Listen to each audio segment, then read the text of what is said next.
Today's episode does discuss topic of mental health. Lifeline can be contacted on 131114 for 24/7 crisis support.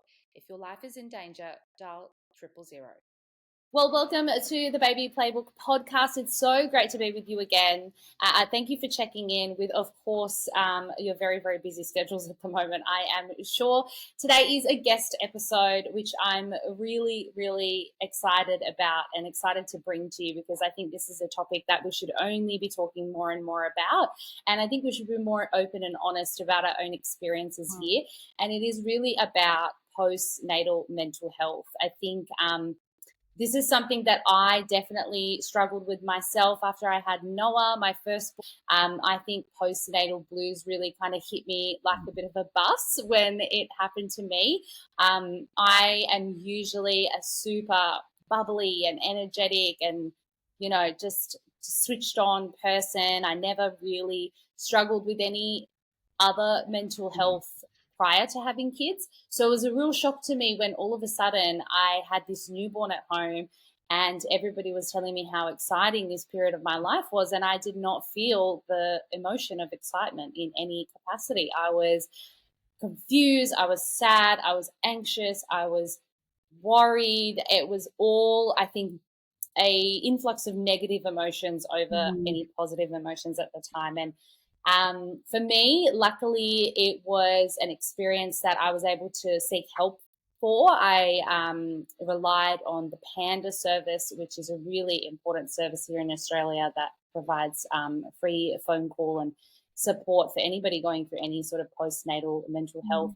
And then also professional help as well. And I even did it when I was pregnant with my second as a bit of a preemptive approach. So I cannot talk any more highly about seeking help during that postnatal period, which is really challenging. And that's why I want to bring in our guest today, Miram Boulos. She's a psychologist. She has been for 15 years, so she is in the thick of this space. She knows it, and she has having struggled herself, which is, thank you so much for sharing that, depression and anxiety. She also has two boys. She's in the boys club with me, so she understands the chaos of having two boys. Big Boys to Men fan as well. So thank you so much for following me. No problem. Well, thanks for having me today. Amazing. Well, I want to kick off today, Miram, I guess, if you don't mind, maybe perhaps sharing a little bit of your own story and your experience with this in this space, perhaps outside of your professional capacity. Look, everything you just said, resonates with me so deeply. And it was, you have this child and you think it's going to be amazing when you come home, and it just hit me like a ton of bricks. I've just lost all my happiness. There was no joy. I was constantly crying, and I'm talking all hours of the day, the night. You're mentally, you're physically exhausted. So I just found myself in this place that I didn't expect to be. And I think because you're just not mentally prepared for that, you're just really left going, well, have I done the right thing? Was this the right choice for me? So it took me a really long time, but with a lot of support from family, from friends, professional support, like you said, Nicolina, I was really, really determined to really face this head on. I think for me as well, one of the biggest things is I realized, I'd pick up my son and he actually would stop smiling at me because I thought, my gosh, it's actually really starting to affect him. And that was my really big wake-up call. Wow, that's so huge.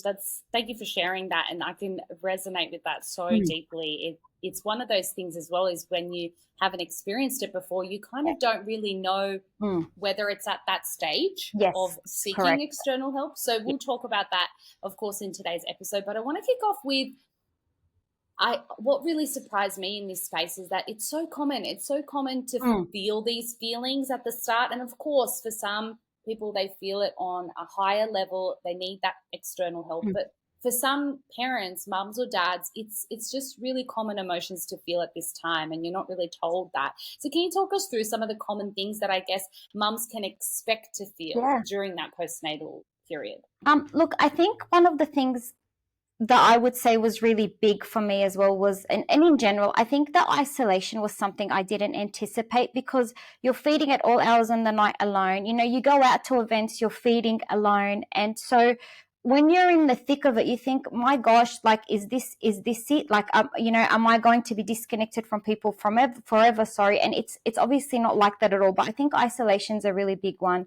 Another one is just be prepared with constant comparison. So you might always be going, oh my gosh, my life was so much easier before I had a baby. Just to walk out the door, it was my keys, my wallet, and that's it.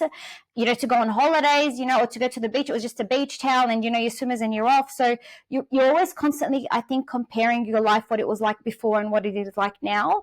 And I think the last one as well, for me, or the one that really hit me as well, was the mental load. You don't realize you are constantly switched on. It's not, I guess, like work where it's 9 to 5, you come home, put the TV on and that's it. You're constantly thinking, okay, have I done the laundry? Have I got the, sterilizing done? The house, the food prep. There's so much of the mental load that I guess you don't anticipate that you'll be carrying once you become a mum. Yeah, that could be absolutely exhausting, not just physically, but also Yes. mentally as well. Yeah. So for me, I guess when I realized that I kind of needed, I lent on my sister a lot. She had kids herself, so she knew the experience well. I talked to my mum. So I wasn't one of those people, I don't know about you, but I wasn't afraid to lean on the people around me. Yes. But I did at some point start to realize that as great of advice they were giving me, it wasn't quite working. I was still stuck in this cycle of, I remember I used to wake up in the morning and say, all right, I'm not allowed to cry today. This is going to be a great day. That positive thinking, doesn't matter how hard it is. I'm going to stick to it. I'm going to feel great. I'm going to go outside for some fresh air. And then by the end of the day, still in the same state.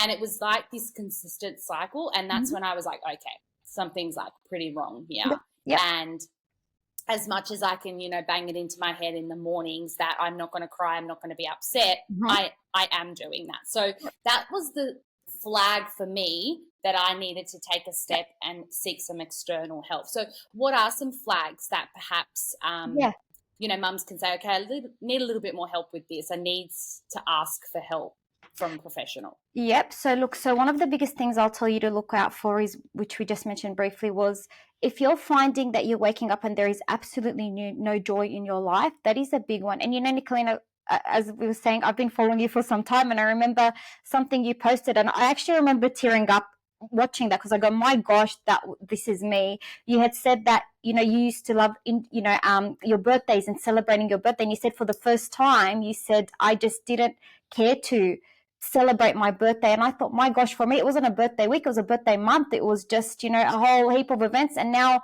my family were just saying, let's do a cake, let's do this. And I just couldn't care less. So there was nothing. If you're finding that nothing is bringing you joy that once used to bring you joy, I would say that is also a red flag. Another one would be, what's your eating habits? If you are, after I gave birth, I actually put on 20 kilos after I gave birth. I was just, my eating habits, I just stopped caring. So for others, it might be overeating, undereating. Your eating habits are also generally a good indicator of your mental health. Another one is, if you are starting to feel that you are resenting your baby, resenting, what they have, maybe the changes that they've brought into your life, I would say these are some really big red flags to stop and think, okay, maybe this is, a little bit more than just feeling blue, but maybe it is something that I really need to address or take a little bit more seriously. Those are really good. I think it's really important to have these practical things that you can look out for and say, okay, is this like a bit of a checklist even? Because you're so confused, like I myself, I'm not a professional. So I was like, is this just normal? Is this just going to go away?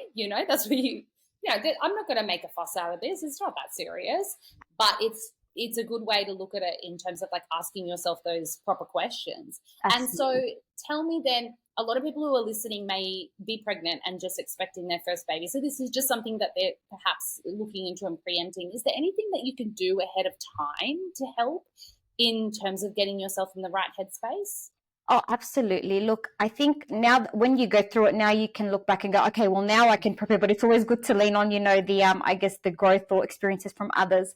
I think one of the biggest things is just expect you are about to hit a really hard period in your life. It is going to be difficult. You are going to be mentally and physically exhausted, but just once again, when you are in the thick of it, you really do think that this is it for the rest of my life. I'm always going to be in this difficult stage. But kids grow up, they do become independent. So it really does get easier. Please don't think that where you are in that moment is going to be, that's it. Also, motherhood isn't going to look like what it looks like in the movies where, you hold your baby, sway them, put them down to bed. It doesn't work like that. So just expect it's not like what Hollywood is, maybe showing us of what motherhood should be like. And also adjust your expectations. I'm someone who was a control freak. It was, the house has to be a certain way. It has to look a certain way. When I had my first son, that went all out the window. And I really had to adjust my expectations and think, you know what, it's okay if one day the house, or for a week even, if the house is upside down, it's okay.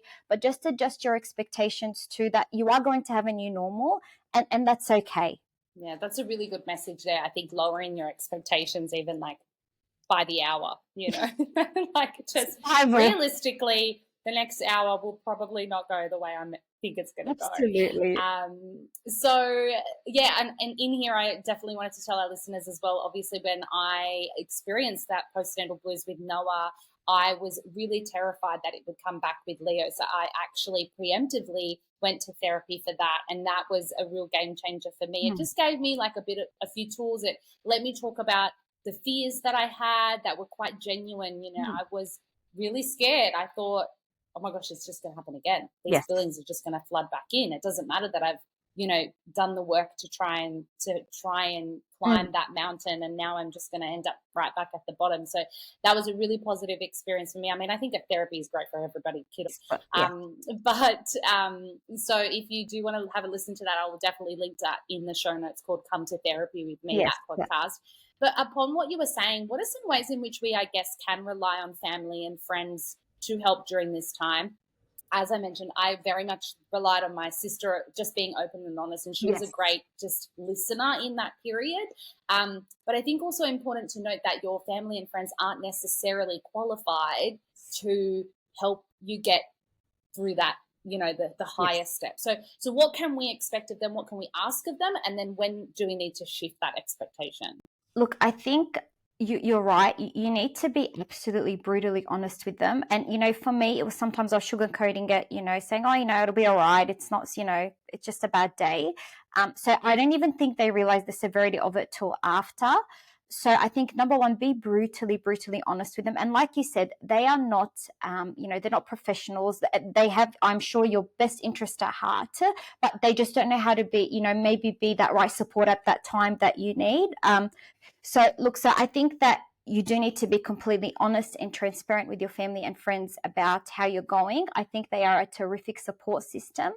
But like I said, if you are seeing those red flags, I do think that you do need to reach out for that help beyond your family and friends. But I would still be doing it in conjunction with therapy and still talking to them at the same time, because I do think at the end of the day, we don't always, want answers. We just need to vent. So I think that's really important, is in make sure that you are venting to them.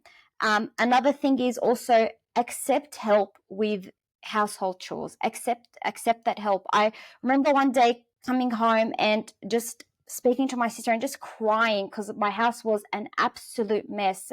She said, I'm coming over. She came over, helped me, and it just cleared up my head so much. So also accept help from them when they, when they're offering, or if you're asking, don't be afraid to ask for that help. It makes such a huge difference just when you walk into a home and everything isn't as scattered. Accept help from them as well. And family, another big one for me was, it was on rotation where I was having meals being cooked, by family and friends. That made a huge difference. So accept all the help that you can from them. But like I said, still do it in conjunction with getting some professional help as well. Yeah, I think it's really important to try and get the logistics right, and try and like what you can, because the thing about the mental, your mental health is that's always going to be on, right? But it's then you've got that going on, and then on top of that, all of the day-to-day, everything's dirty, the baby needs to go to sleep, the baby needs to have a nap, I'm exhausted, my feet hurt, so if you can just take something off the pile, something off the pile, it's so helpful. And you were talking before about one of the feelings that really is quite surprising for mums is that isolation, that feeling of isolation. And I really clearly remember this was kind of like a huge moment for me postnatally with my friends, there was a day that I was just like unhinged. It was Mm. just, the day was going terribly. No sleep. I was exhausted. I was crying all day. My husband had just gone back to work. So then I was terrified because I was alone with the baby and I wasn't getting it. And it just wasn't like, it wasn't going the way I thought it was supposed to be. And I just didn't really know what to do. And so I just called a friend of mine, a Mm. beautiful friend that I have called Stina. She, was a mum herself. And I just called her and I just like, was like, I don't know what's going on. I was like, and she heard it. Like she Mm. just heard that panic and that sadness in me. And in 30 minutes, she had just knocked on my door and she was there. That's And it was amazing. like this Yes. huge weight off my shoulders. Like it's not like she was, she had the solution. She didn't come to the door with the solution, Mm. but she came just to be there. Yes. And having someone physically there was Mm. exactly what I needed in that moment. Just a change of like pace, like a bump in the day, something to change things up. And so I will like never forget that because it was Yeah. just purely having someone physically there to just be in it with me was such a game changer. So Yeah. there are ways in which, as you're saying, you can use your family and Yes. friends Yes. alongside that professional help to make sure Absolutely. that the next day, Yes. it doesn't keep happening. So I think a support system, when you've got a really great support system and you've got the professional help, they really do complement each other really, really well. So I huge advocate of that, of getting professional help, but also making sure that you have a really great support network behind you as well. Super important. well, on that topic then, how can partners help? Because I know this was a big um, a big thing for Nick, my husband. Yeah. He felt a little bit hopeless. He was like, I know, he even says now, I knew that you weren't yourself. I Yes. knew that something was off. I really, I think for partners as well, they try and be there physically. They're like, give me the baby, I'll do this and I'll Yes. clean. And so they're in this panic of trying to help you. Yes. So how can they help? Because it can be really confusing for them and Yep. how they approach it. Look, I think is just allowing you to vent when you need to. And once again, for me, it was sometimes I was just talking and everyone's like, have you tried this? Have you tried that? And it's, especially with Sam, with my husband, it was just, I just need you to listen and just let me get it off my chest. Yeah.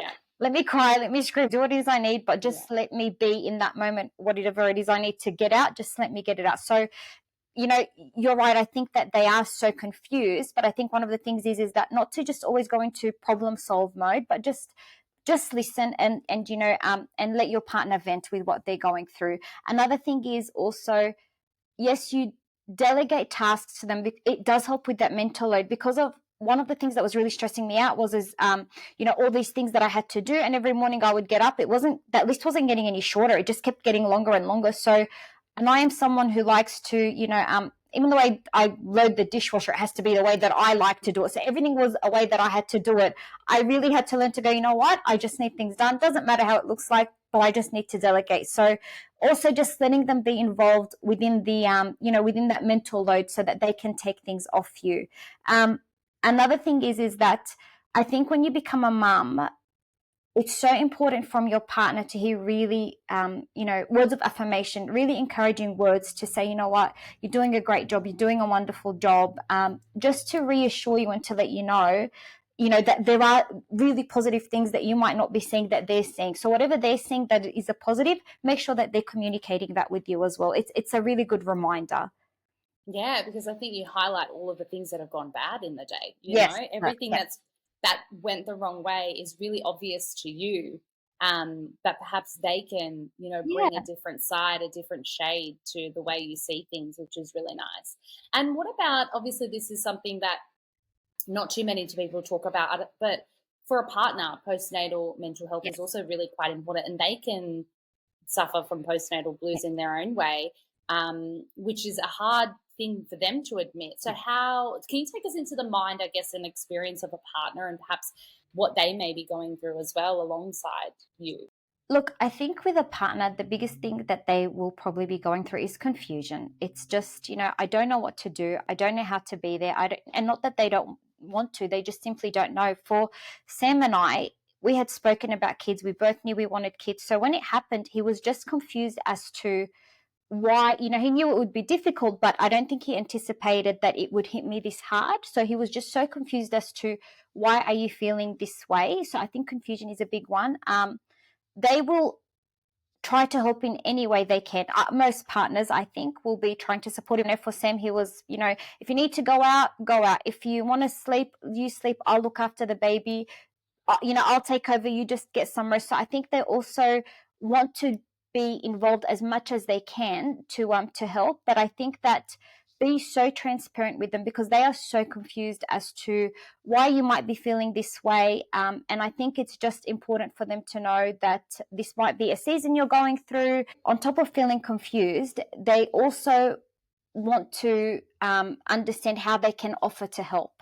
So be very, very, once again, transparent. Is this is what I need help with, because they don't really know what they can do to help with that mental load. They don't really know what they can do to help maybe calm the emotions, you know, that you're struggling with. So they probably, I would say, going through confusion and also just not knowing what to do in terms of how to support their partner.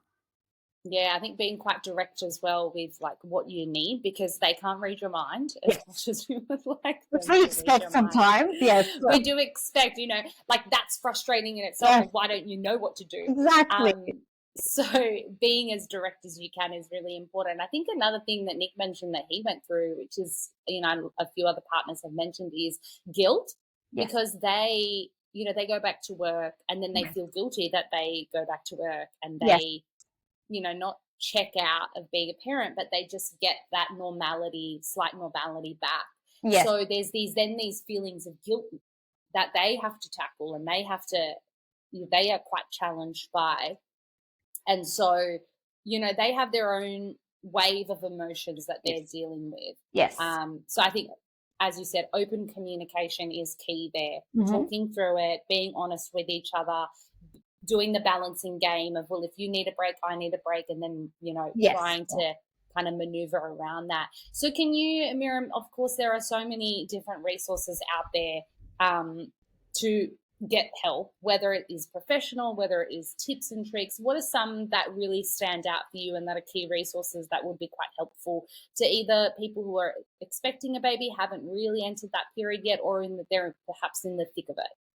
Look, the most important one I would say is look after your physical health. So make sure that you are getting the, you know, exercise wherever you can. And when I say exercise, I'm not talking about something, you know, strenuous. I'm talking about going for a walk with the pram if you can, you know, 10, 15 minutes a day. You're eating well, your sleep habits as best as you can, getting as much rest as you need. So really looking after your physical health is really a big one. Do not neglect that. Also, another one I would say is one of the most important is also to seek professional help and do your research before you go to speak to somebody. So make sure it is someone who has dealt with this situation before, someone who knows what they're talking about. And one thing that I've seen just with my own clients is when they come to talk to me, they'll say to me, Miram, look, we're talking things through, but there's no practical strategies on what to do or practical advice. So make sure it is so important to vent and talk about it, but make sure that you're taking out of it, okay, actions, this is what I need to be doing. At the end of the session, this is what my goals are. Be very clear on what your goal is with your, you know, psychologist or counselor or whoever you're seeing, and make sure that you are actively working towards them and that they're actually following up to make sure that you are working towards those things. Yeah, finding somebody that you connect with is really important. Yeah. You know, same values, same vibe, you feel really comfortable with, because it's already a really intimidating situation, Yes. especially the first time. I remember my first therapy session, it was so different to what you see in the movies. I was like, oh, Yes. this is just a chat. You know, I was thinking this like intimidating situation. There'd be like a chair facing another chair, and like it'd be really like moody in there. And it's so different. It's so different to that. So it's so casual and inviting and really just like a great experience. So Absolutely. I hope that people aren't scared of that and aren't confused and aren't ashamed to kind of put their hand up and seek that help. No, absolutely not. Miram, thank you so much for being so open. I think these are the conversations, of course, that we need to be having. in the midst of, you know, tips and tricks on sleep and feeding and this and that, this is right up there with in Absolutely. terms of importance. So if you want to keep up with Miram, you can follow her on Instagram, Facebook, and TikTok as well. I will definitely link all of those profiles in our show notes today. Thank you so much for your Thanks, time. Nicolina. Thank you.